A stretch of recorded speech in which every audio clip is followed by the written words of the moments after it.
This administration is feckless, it's corrupt, and they're not doing their job. He threatened to hold up $1 billion in foreign aid in order to get someone fired from office. I mean, you have a long history of corruption within the Biden family. The CCP virus, the Americans and children who have died because of fentanyl flooding our streets because. Hey everybody, welcome to this week's episode of What's Up in Washington. This is episode 4, and it's been a crazy busy week, so try to keep you updated. It's also been a fun week, so kind of onto the fun stuff. We had the congressional baseball game. I am part of the team. Actually, we have a set of baseball cards, and so I actually have my own little baseball card, which is kind of weird for me, but my kids love it. And so it was fun. We did win. We dominated 16-6. So this is our third year to win. Obviously my first year on the team, but go Republicans. We have a deep bench. And so I'm going to go ahead and predict that we're going to win next year as well. But that being said, to business, I introduced impeachment articles against Joe Biden and Kamala Harris. And when you look at the current situation with President Trump, so whether you like Trump or you dislike Trump, that doesn't matter. The fact that a former president is being not prosecuted but persecuted by a political apparatus should scare the bejesus out of you. Why? Because if Trump's not safe, you're not safe. So what I did, I issued the articles of impeachment to take a stand to say enough is enough. I mean, look, Trump had some documents. There's a civil process by which those could have been surrendered. End of story. Now, you have the Bidens and the Biden family, which I would argue is essentially a crime syndicate, taking money from foreign entities. But thanks to Chairman Comer and the Oversight Committee, we actually have the transactions. You have the bank records because of whistleblowers. And so where's the justice there? Where's the investigation? There isn't one. Why? Because the uniparty and this broke system that is Washington, D.C. has been weaponized against you and against me, and I'm sick of it.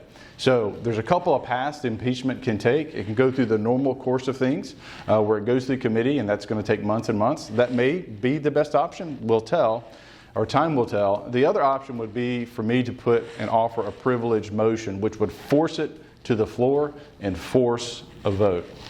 So we'll see what happens there. Stay tuned. I'll give you an update. Now, the next thing is you have the CFPB, and we'll go into the wonky details of what that is. But that's one of the many agencies, one of the many alphabet agencies like the ATF, like the EPA, like the SEC, you can name them, that have been weaponized against you and I. So like we just passed the pistol brace rule that decriminalizes you if you have one of those. Obviously the Senate's going to take it up. I do actually expect that it could pass in the Senate and Biden will veto it. But back on point, the CFPB is in the banking sector. And so you have Chopra, the person in charge of it. They collect all this data, and they force all the banks to collect all this data, and one of which is whether you're a woman or not.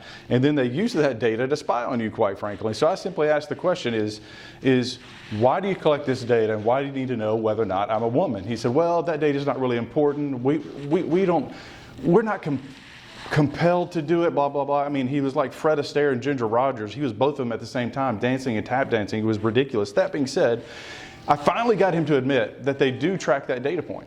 And so I asked the question, what is a woman? And he couldn't answer the question. So this is what your government's doing to you. They're collecting data, and they're weaponizing that data against you. And then they're redefining what a woman is or what a whatever is. And now you could be a bigot because you don't agree with the government. Again, I've had enough. That's why I was very pointed in committee, why I held his feet to the fire, going back to the Fred Astaire analogy.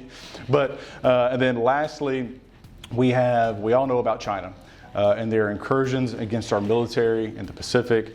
We just learned or was made public about the spy base in Cuba, which is spying on the southeastern United States. So that's Oak Ridge, that's Fort Campbell, you name it. You have the spy balloon. You have the fentanyl that's flooding our country. So to send a message, and again, I would rather delist some of their companies or some other things that we could do to hurt them fiscally. Time will, stay tuned. But the road in front of the Chinese embassy, I have a bill that would change that to the Tiananmen Square Memorial Boulevard. And again, it's just to recognize that the CCP is different from the Chinese people.